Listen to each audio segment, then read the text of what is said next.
రైతు సమాధానం ఇస్తూ అదృష్టం దురదృష్టాలనేవి నేను నమ్మనని మీకు చాలాసార్లు చెప్పాను. జీవితంలో ఎలాంటి దెబ్బలు తగిలినా ఎల్లప్పుడూ సంతోషంగా ఉండాలి అనేదే ఈ కథలోని సారాంశం. సంతోషంగానే ఉన్నాను. Hi friends, how are you? Welcome to my channel.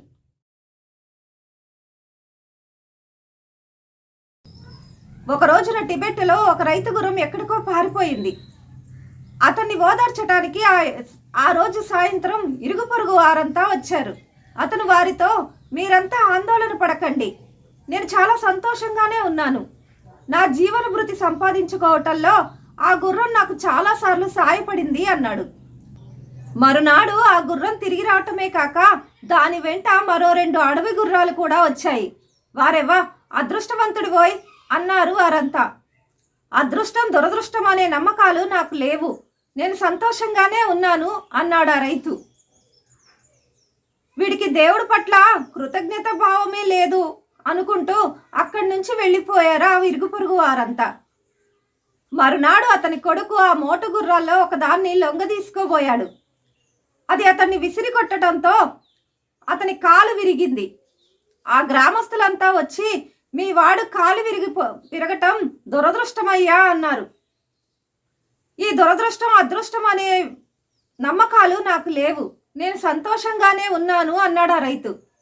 అతని వైఖరి గురించి సనుక్కుంటూ అక్కడి నుంచి వెళ్ళిపోయారు ఆ గ్రామస్తులంతా.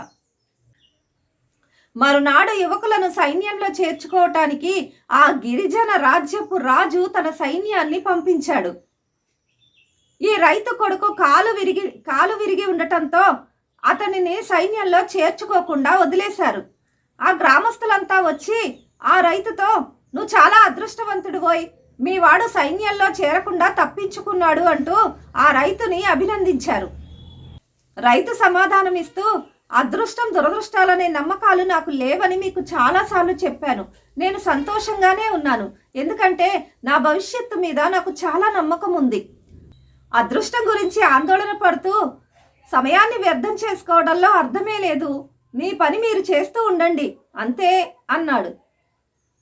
జీవితంలో ఎలాంటి ఎదురు దెబ్బలు తగిలినా ఎల్లప్పుడూ సంతోషంగా ఉండాలనేదే ఈ కథలోని సారాంశం. కొంతమంది అదృష్టం దురదృష్టం అని లెక్కించుకుంటూ వారిని నిందించుకుంటూ కాలం గడుపుతూ ఉంటారు. చూడండి, పోయిన సంవత్సరం మిమ్మల్ని ఎంతగానో వేధించిన సమస్య ఈరోజు మీకు ఆ సమస్య మిమ్మల్ని వేధిస్తుందా? లేదు కదా. అంతెందుకు ఆలోచించుకుంటే ఆ సమస్యల గురించి నేను ఎందుకు అప్పుడు అంత దుఃఖపడ్డాను, ఎందుకు అంతగా ఆలోచించాను అని మీకే అనిపిస్తుంది. అంతెందుకు ఒక వారం రోజుల క్రితం మిమ్మల్ని ఏ సమస్య అయితే వేధించిందో ఆ సమస్య ఇప్పుడు మిమ్మల్ని బాధిస్తుందా? లేదు కదా. సో సమస్యల గురించి ఆలోచించుకుంటూ కూర్చోకుండా అదృష్ట దురదృష్టాలని లెక్కించుకోకుండా మీరు చేయగలిగింది చేస్తూ వెళ్ళండి, తప్పకుండా మీకు మంచి రోజులు వస్తాయి. Wish you all the best. Thanks for watching. నా ఈ మాటలు కనుక మీకు నచ్చినట్లయితే లైక్ చేయండి, షేర్ చేయండి, కామెంట్ చేయండి.